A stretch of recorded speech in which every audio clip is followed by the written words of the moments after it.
श्री शिवाय नमस्तुभयम। दोस्तों, जैसा कि आप सभी लोग जानते हैं कि 13 मई 2026 यानी बुधवार को पड़ रही है ज्येष्ठ महीने की कृष्ण पक्ष अपरा एकादशी व्रत। और दोस्तों, यह वह तिथि है जो ज्येष्ठ महीने में पड़ने वाली सबसे बड़ी तिथि है, क्योंकि यह बुधवार के दिन पड़ रही है और इसका बहुत ही बड़ा और विशेष महत्व होता है। पूज्य गुरु जी ने कहा है कि अगर कभी भी मौका लग जाए और ज्येष्ठ महीने की एकादशी तिथि बुधवार को पड़ जाए तो आप लोगों को 7 हरे मूंग वाला उपाय तो अवश्य ही करना चाहिए। इन दोनों का संयोग बहुत ही कम आता है। इसी के साथ में गुरुजी ने अपनी शिव पुराण कथा में बताया है कि इस दिन आपको 7 हरे मूंग वाला उपाय तो आपको जरूर ही करना चाहिए, क्योंकि ऐसा दिन पूरे साल में सिर्फ एक ही बार आता है। और दोस्तों, आप सभी लोग जानते हो कि बुधवार एकादशी तिथि का अगर सबसे बड़ा कोई उपाय है तो वह 7 हरे मूंग वाला उपाय है। तो दोस्तों, बुधवार एकादशी तिथि के दिन आप लोगों को इस 7 हरे मूंग वाला उपाय को जरूर करना है। बहुत सारे लोग होंगे जिन लोगों ने इस उपाय को ना किया हो, मतलब पूरा साल निकल गया, उन्होंने किसी भी दिन इस 7 हरे मूंग वाला उपाय को ना किया हो। पर दोस्तों, आपके पास एक आखिरी मौका बचा हुआ है जो कि 13 मई के दिन है। इस दिन आप लोगों को इस वाले उपाय को जरूर कर लेना है।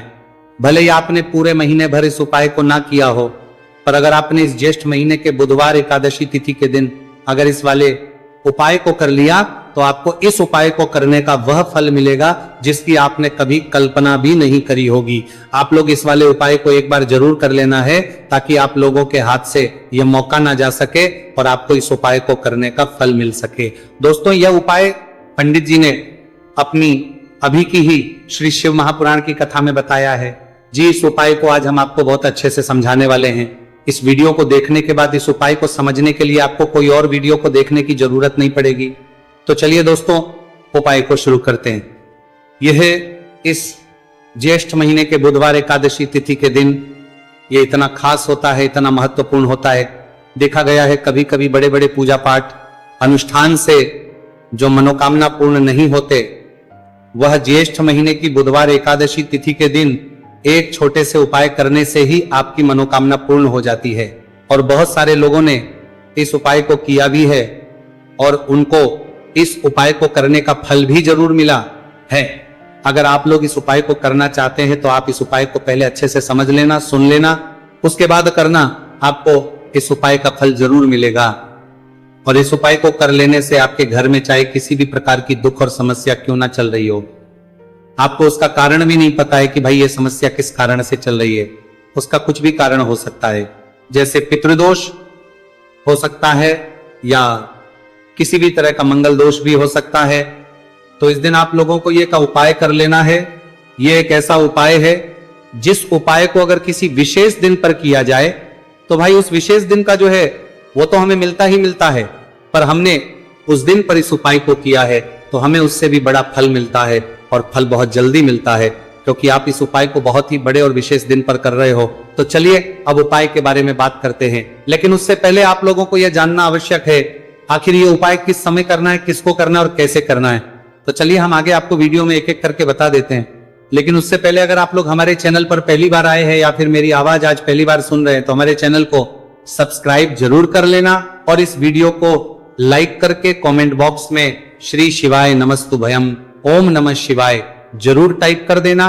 तो दोस्तों, इस 7 हरे मूंग वाला उपाय को हमें इस बुधवार एकादशी तिथि के दिन कैसे करना है, किसको करना है, किस समय करना है और कहां करना है, ये सारे सवालों के जवाब आपको इस वीडियो में मिल जाएंगे। और जो ये वीडियो देखेगा भाई उसको 7 हरे मूंग वाला उपाय जरूर करना चाहिए, क्योंकि इस दिन एक हरे मूंग का भी बहुत ही बड़ा और विशेष महत्व होता है। और जब बात आ जाए 7 हरे मूंग वाला उपाय की तो ये सोने पे सुहागा वाली बात हो जाती है और ये एक बहुत ही बड़ा उपाय हो जाता है इस बुधवार एकादशी तिथि का। तो अब दोस्तों, इस 7 हरे मूंग वाला उपाय को आखिर करना है, सबसे पहले हम लोग वो बात जान लेते हैं। तो देखो, घर की जो बड़ी माताएं बहनें होती है, उन माताओं बहनों में से कोई भी एक बड़ी माता बहन इस वाले उपाय को कर सकती है। और दोस्तों, अगर आप चाहे तो अपने घर में से सभी सदस्यों को भी इस उपाय को करवा सकते हैं। अगर किसी व्यक्ति की खुद की कोई मनोकामना है, खुद की कोई दुख और परेशानी है जो कि वो अपने लिए ही करना चाहता है इस वाले उपाय को, तो वह खुद अपने लिए भी कर सकता है। बाकी अगर कोई घर में से ऐसा है जो कि अपने पूरे घर परिवार की सुख और शांति के लिए ये वाला उपाय करना चाहता है तो भाई वो भी कर सकता है, उसमें भी कोई दिक्कत वाली बात नहीं है। कहने का मतलब यह है कि इस उपाय को हर एक सदस्य भी कर सकता है और पूरे घर परिवार के सदस्य के लिए, घर की बड़ी माताओं बहनों में से कोई एक माता बहन भी कर सकती है। माताएं बहनें अगर घर में उपस्थित ना हो या वो ये वाला ना कर पा रही हो तो फिर घर का कोई बड़ा सदस्य भी इस 7 हरे मूंग वाला उपाय को कर सकता है, चाहे फिर वह हरे मूंग वाला उपाय को कर सकता है, पुरुष ही क्यों ना हो, उसमें कोई भी दिक्कत वाली बात नहीं है। उसके बाद में दोस्तों जो अगला प्रश्न निकल कर आता है वो ये आता है इस उपाय को लेकर कि आखिर इस उपाय को हमें किस समय करना है, सुबह के समय करना है कि शाम के समय करना है। तो देखो, इस वाले उपाय को आप लोग सुबह के समय भी कर सकते हो और शाम के समय प्रदोष काल में भी कर सकते हो। अब अगर आप पूछो कि भाई सबसे उत्तम समय कौन सा रहेगा इस 7 हरे मूंग वाला उपाय को करने का, तो हम आपसे बस यही कहेंगे कि इस उपाय को आप सुबह के समय करेंगे तो ज्यादा बेहतर होगा। बाकी अगर प्रदोष काल शाम के समय भी करेंगे तो भी अच्छा होगा, उसमें कोई भी दिक्कत वाली बात नहीं। तो अब दोस्तों जो अगली सबसे बड़ी और महत्वपूर्ण बात आती है वो ये आती है कि सुबह अगर हम उपाय को करेंगे तो हमें कितने बजे से लेकर बजे तक के बीच में करना है, और शाम के समय प्रदोष काल में करेंगे तो हमें कितने बजे से लेकर कितने बजे के बीच में करना है। तो देखो, सुबह जितनी जल्दी हो सके आप उपाय को करने की कोशिश करना। बाकी अगर किसी कारणवश लेट भी हो जाओ, थोड़ी देर भी हो जाए, तो 10 या 11 बजे तक भी आप उपाय कर लेना, पर 12 बजे से ज्यादा देरी ना हो, ठीक है, इस बात का ध्यान रखना। उसके बाद में दोस्तों अगर शाम के समय प्रदोष काल की बात करें, प्रदोष काल का जो समय है होता है वो शाम के 6 बजे से शुरू हो जाता है। मतलब शाम के 6 से लेकर 7 बजे के बीच का जो समय होता है ये समय प्रदोष काल का समय होता है। तो आप इस उपाय को 7 या 8 बजे के बीच में भी कर सकते हो। मतलब शाम के 6 बजे से रात 8 बजे के बीच में आप कभी भी इस वाले उपाय को कर सकते हो, उसमें कोई भी दिक्कत वाली बात नहीं है। देखिए, आप किसी भी रोग से परेशान, आपके शरीर में कोई भी भारी रोग हो चुका है, भारी बीमारी हो चुकी है, या फिर यदि आप किसी भी कार्य में सफलता की प्राप्ति करना है, आप नौकरी में सफलता प्राप्त करना चाहते हैं, आप अपने व्यापार में सफलता की प्राप्ति करना चाहते हैं, आप यदि किसी भी एग्जाम की तैयारी कर रहे हैं और आप यदि उसमें सफलता की प्राप्ति करना चाहते हैं, या फिर आपके विवाह में विलंब हो रहा है, यानी कि आपके किसी भी प्रकार के कार्य में रुकावटें आ रही हैं, बाधाएं आ रही हैं, तो आपको इस एकादशी तिथि पर यह दिव्य उपाय करने से नहीं चूकना चाहिए। तो चलिए दोस्तों जानते हैं इस उपाय के बारे में, लेकिन उससे पहले पूज्य गुरुदेव की ही कथा के अनुसार आपको इस उपाय को बहुत विस्तार से समझाने का प्रयास करेंगे। लेकिन उससे पहले यदि आप भगवान शिव के सच्चे भक्त हैं तो हमारे इस वीडियो को लाइक जरूर करें।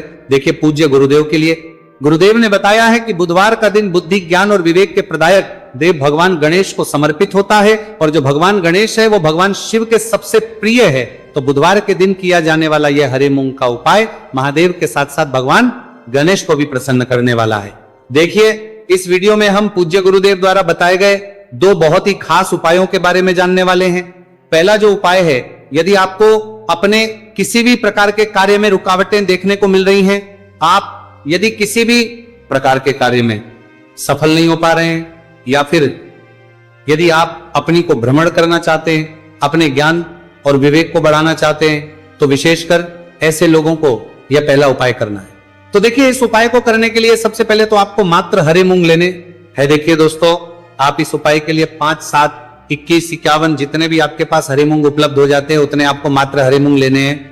लेकिन आपको एक विशेष बात का ध्यान रखना है कि जितने भी हरे मूंग के दाने लेंगे वह साबुत होने चाहिए, खंडित नहीं होने चाहिए। इस बात का आपको विशेषक ध्यान रखना होगा। पूज्य गुरुदेव ने बताया है कि इस उपाय के लिए आपको मात्र हरे मूंग की ही आवश्यकता होगी। तो देखिए, मात्र आपको जो ये हरे मूंग है इन्हें सीधे लेकर के पहुंच जाना होगा भगवान शिव के मंदिर में। देखिए दोस्तों, गुरुदेव ने बताया है कि इस उपाय को आप सुबह से लेकर के शाम तक किसी भी समय में कर सकते हैं, लेकिन यदि आप पास समय है तो आप इस उपाय को प्रदोष काल के समय में भी कर सकते हैं, क्योंकि जिस दिन एकादशी तिथि की तिथि होती है उस दिन प्रदोष काल के समय में साक्षात भगवान शिव शिवलिंग में ही विराजमान होते हैं। इसीलिए आपको पूरी कोशिश करनी है कि एकादशी तिथि की तिथि पर आपको प्रदोष काल के समय में ही ये उपाय करना है। लेकिन किसी कारणवश यदि आपको समय नहीं मिल पाता है तो फिर आप इस उपाय को सुबह से लेकर के शाम तक किसी भी समय में कर सकते हैं। तो देखिए दोस्त, सबसे पहले तो आपके पास जितने भी हरे मूंग, चाहे आपके पास 5 हरे मूंगे, 5, 7, 21 जितने भी हरे मूंग हैं, उन्हें आपको अपने सीधे हाथ की हथेली में रखने हैं और आपको अपनी मुट्ठी के अंदर इन हरे मूंग को बंद कर लेना है। अब देखिए, आपको ये जो हरे मूंग की मुट्ठी है, इसे सबसे पहले तो भगवान शिव के शिवलिंग से स्पर्श करवानी है। देखिए दोस्तों, आप सभी को पता है कि जब हम शिवलिंग पर कोई भी सामग्री अर्पित करते हैं, उससे पहले हम अपनी मुट्ठी के माध्यम से उस सामग्री को शिवलिंग पर स्पर्श करवाते हैं। तो सबसे पहले तो आपकी मुट्ठी में जो हरे मूंग है, उस हरे मूंग की मुट्ठी को आपको शिवलिंग पर स्पर्श करवानी है। और आपको इस हरे मूंग की मुट्ठी को वर्ष करवाते समय लगातार शिव महापुराण के मूल मंत्र श्री शिवाय नमस्तुभयम या फिर ओम नमः शिवाय, इस मंत्र का जाप करते रहना है। इसके बाद आपकी जो भी कामना है, जिस भी प्रकार के कार्य में आपको रुकावटें देखने को मिल रही हैं, आपके जीवन में जो भी बीमारी है, जो भी आपके जीवन में रोग चल रहे हैं, या फिर आप अपने जिस भी प्रकार के कार्य में सफलता की प्राप्ति करना चाहते हैं, यानी कि यदि आपकी किसी भी प्रकार की मनोकामना है तो उसे आपको महादेव के समक्ष रख देनी है। देखिए, आपको अपनी मुट्ठी को शिवलिंग से स्पर्श रख के ही आपकी जो मनोकामना है उसे महादेव के समक्ष रखना है। तो देखिए, आपको श्री शिवाय नमस्तुभयम इस मंत्र का जाप करते हुए अपनी मनोकामना को बोल देना है। इसके बाद आपको अपनी जो मुट्ठी है, इससे शिवलिंग से हटा लेनी है। इसके बाद आपको ये जो हरे मूंग की मुट्ठी है, इससे नंदी महाराज का जो पैर उठा होता है, वहां पर आपको हरे मूंग की मुट्ठी को स्पर्श करवाना है। स्पर्श करवाते समय आपको वहां पर भी श्री शिवाय नमस्तुभयम मंत्र का जाप करना है। और जो आपने शिवलिंग के सामने मनोकामना बोली थी, उसी मनोकामना को आपको नंदी महाराज के सामने भी बोलना है। अब आपको महाराज के वहां से भी अपनी ये मुट्ठी हटा लेनी है। अब इस मुट्ठी को सीधे आपको लेकर के पहुंच जाना है। आपके आसपास या फिर शिव मंदिर के आसपास जो भी बेलपत्र का वृक्ष है, वहां पर देखिए, बहुत ही अचक उपाय है। और ये जो उपाय है आपको सिर्फ एक बार ही करना है। विशेष बुधवार के दिन जब भी कोई भी विशेष तिथियां पड़ती हैं तो उस पर ही यह उपाय किया जाता है। इसीलिए यह उपाय आपको बहुत ही ध्यान से समझना है। तो देखिए, आपको बेलपत्र के वृक्ष के वहां पर पहुंचने के बाद आपकी जो हरी मूंग की मुट्ठी है, इससे आपको बेलपत्र के वृक्ष से स्पर्श करवा देनी है। और आपकी वही मनोकामना जो आपने शिवलिंग के वहां पर बोली थी, नंदी महाराज के सामने बोली थी, उसी मनोकामना को आपको बेलपत्र के वृक्ष के वहां जब हरे मूंग की मुट्ठी को स्पर्श करवाएंगे, वहां पर भी आपको बोलनी है श्री शिवाय नमस्तुभयम। इस मंत्र का स्मरण करते हुए महादेव से आपकी जो भी मनोकामना है उसे परिपूर्ण करने की आपको प्रार्थना करनी है। अब देखिए दोस्तों, फिर आपको अपने घर आ जाना है। पूज्य गुरुदेव ने बताया है कि बुधवार की एकादशी तिथि के दिन जो भी व्यक्ति इस उपाय को करता है तो उसके जीवन की ऐसी कोई मनोकामना नहीं, कोई कार्य नहीं जिससे सफल नहीं किया जा सकता है। अगर आप अपने विवाह के लिए उपाय कर रहे हैं, नौकरी के लिए कर रहे हैं, या फिर अपने व्यापार के लिए ये उपाय कर रहे हैं, और यदि आपने दिल से प्रार्थना की है तो महादेव भी आपकी पूरी प्रार्थना जो है उसे दिल से ही स्वीकार करते हैं। इसीलिए आपको इस बुधवार की एकादशी तिथि पर यह दिव्य उपाय अवश्य ही करना चाहिए। अब दोस्तों, हम जान लेते हैं पूज्य गुरुदेव द्वारा बताए गए दूसरे खास उपाय के बारे में। देखिए दोस्तों, पूज्य गुरुदेव ने बताया है कि यह उपाय भी आपकी किसी भी प्रकार की मनोकामना को परिपूर्ण करने के लिए, देखिए, इस उपाय को करने के लिए मात्र आपको एक दीपक की आवश्यकता होगी। दीपक जो है आप अपने घर पर शुद्ध आटा मनकर उसका ही तैयार करेंगे। अब देखिए, इस दीपक में आपको लंबी रुई की बाती का प्रयोग करना है। साथ ही साथ इस दीपक में आपको शुद्ध घी का प्रयोग करना होगा। अब देखिए, इस प्रकार से दीपक तैयार करना है। के बाद इसी के साथ में आपको एक हरा साबुत मूंग का दाना ले लेना है। अब देखिए, ये जो दोनों ही सामग्रियां, इन्हें लेकर के आपको सीधे पहुंच जाना है भगवान शिव के मंदिर में। देखिए, ये जो उपाय है विशेषकर आपको शाम को प्रदोष काल के समय में ही करना होगा। देखिए, आपके पास जो ये लंबी बाती वाला दीपक है, इससे आपको शिवलिंग के सीधे तरफ जहां श्री गणेश जी का स्थान होता है, उनके पास में आपको ये जो लंबी बात वाला दीपक है, सबसे पहले तो इसे आपको रखना है।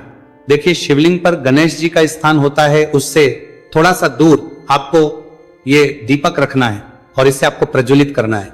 इसके बाद आपके पास जो एक हरा मूंग है, इसे आपको उससे जलते हुए दीपक के अंदर ही डाल देना है।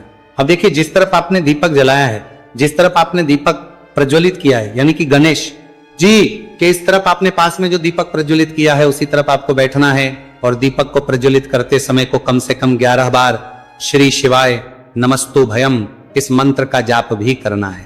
पूज्य गुरु जी ने बताया है कि दीपक को प्रज्वलित करने के बाद और श्री शिवाय नमस्तु भयम इस मंत्र का जाप करने के बाद आप जिस भी मनोकामना की पूर्ति के लिए उपाय कर रहे हैं उस मनोकामना की पूर्ति के लिए आपको महादेव से प्रार्थना कर लेनी है। देखिए, हरे मूंग का यह उपाय भगवान गणेश को प्रसन्न करने के लिए, साथ ही 7 महादेव को भी करने के लिए पूज्य गुरुदेव ने बताया है कि हरे मूंग से किया गया यह उपाय आपकी किसी भी प्रकार की मनोकामना को बहुत ही शीघ्रता से परिपूर्ण करता है। और यह उपाय आपको केवल बुधवार एकादशी तिथि पर ही करना है। तो दोस्तों, ये थे पूज्य गुरु जी द्वारा बताए गए कुछ बहुत ही खास उपाय। अगर आपको जानकारी अच्छी लगी हो तो वीडियो लाइक करिएगा। मिलते हैं फिर एक नए वीडियो के साथ। श्री शिवाय नमस्तु भयम। पूरे साल भर इस उपाय को ना किया हो, पर अगर आपने इस मार्गशीर्ष महीने में, तो आपको इस उपाय को करने का वो फल मिलेगा जिसकी आपने कभी कल्पना भी नहीं करी होगी। इसीलिए इस हल्दी दीपक वाले उपाय को एक बार जरूर कर लेना, ताकि आप लोगों के हाथ से यह मौका ना जा सके और आपको इस उपाय को करने का फल मिल सके। दोस्तों, यह उपाय पंडित जी ने अपनी अभी की ही शिव महापुराण की कथा में बताया है, जो इस उपाय को आज हम आपको बहुत अच्छे से समझाने वाले हैं। इस वीडियो को देखने के बाद इस उपाय को समझने के लिए आपको कोई और वीडियो को देखने की जरूरत नहीं पड़ेगी। तो दोस्तों, इस उपाय को आपको कैसे करना है, कब करना है, कहां पर करना है और उपाय को करते समय आपको किन किन गलतियों को नहीं करना है और आपको किन किन बातों का ध्यान रखना है, यह सारी जानकारी हम आपको इस वीडियो में देंगे। तो चलिए भक्तों, उपायों को शुरू करते।